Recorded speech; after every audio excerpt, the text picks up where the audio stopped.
dabaaldega maalinta Afrika oo sanadkiiba mar la qabto ayna isugu yimaadaan qowmiyadaha Afrikaanka ee ku nool dalka Holland ayaa maanta lagu xusay magaalada Hague xarunta boqortooyada Holland waxaana si weyn uga dhex muuqday madaxda hay'adda NATOM Nafiso oo ka tirsan Unibos iyo wakiil ka socda wasaaradda arrimaha dibadda Holland iyo ururo kale oo Afrikaan ah hay-adda Effort Vermeer Stichting ee loo soo gaabiyay EVS oo garabsanaysa hay'adaha kala duwan ee ka shaqeeya danaha qowmiyadaha kala duwan ee Afrikaanka ayaa soo qaban qaabisay maalintan loo suntay inay u gaartay ummadaha ka soo jeeda qaaradda Afrika ee ku nool Holland munaasabadan oo lagu qabtay xarunta jaamacadda Hague ayaa qayb ka mid ah hoolalka waxa lagu qabtay oo looga doodayay arrinta dimuqraadiyadda iyo islaamka waxaana doodan intaysan bilaaban hadallo ku aadan mowduuca ka jeedisay Nafiso Santoro ka tirsan xafiiska siyaasadda UN-ka u qaabilsan Soomaaliya ee Unibos waxayna ku dheeraatay ka hadlidda halka ay ka soo unkatay kooxda Al-Shabaab ee ka dagaalanta dalka Soomaaliya kuwaas oo loo tiriyay inay yihiin islaamiyiin u fogaaday mowqifkooda adag ee xagga diinta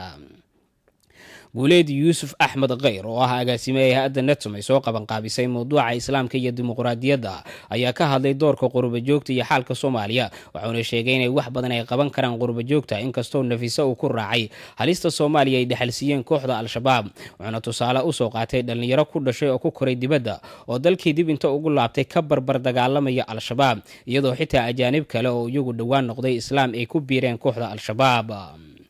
balse dhibaatada Al-Shabaab ayaa waxa uu sheegay inay tahay mid ku ee koonfurta Soomaaliya waxaana sheegay in deegaanada maamulada Somaliland iyo Puntland ay ka jiraan maamul ay dhisteen dadka deegaanka oo doorashooyin ku yimid sababaha ay dhalinyarada Soomaaliyeed ugu biirto Al-Shabaab saad la socoto dalka Soomaaliya 20kii sano ee la soo dhaafay waxaa ka socday dagaal sokeeye waxaa jirta awood badan iyo weliba dad badan oo sabool ah oo aan waxna haysan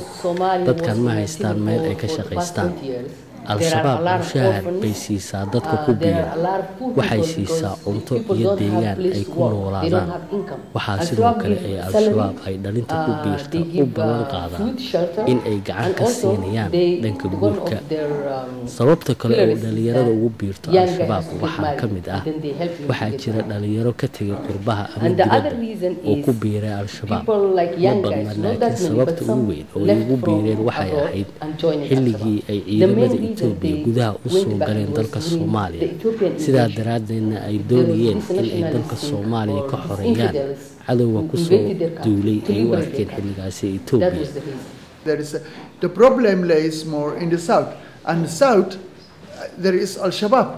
and that is the groundhold of Al-Shabaab where all this and foreign fighters from Afghanistan muhiimaddu waxay tahay in la ogaado dhibaatada Soomaaliya ka jirta waxay taala koonfurta Soomaaliya koonfurtana waxaa hadda gacanta ku haya inteeda badan kooxda Al-Shabaab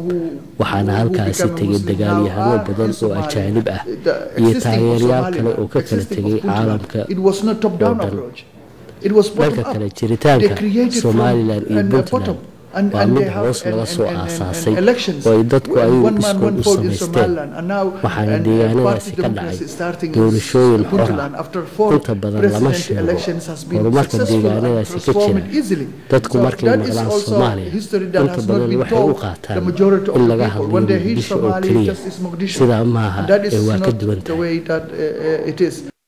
ugu dambeyntii kulan cilmiyeedkan ayaa waxa looga hadlay gelitaankii ciidamada dawladda Kenya ay galeen Soomaaliya iyadoo ay taageero u muujiyeen dhammaan ka qaybgalayaashii halkaasi joogay waxayna taasi u sababeeyeen amaan darrada laga sameeyay gudaha dalka Kenya sida afduubkii dhawaan laga sameeyay meelaha loo dalxiis tagay ee dalkaasi kadibna lala aaday gudaha dalka Soomaaliya Abdulwali Ibrahim Garyare Universal TV magaalada Hague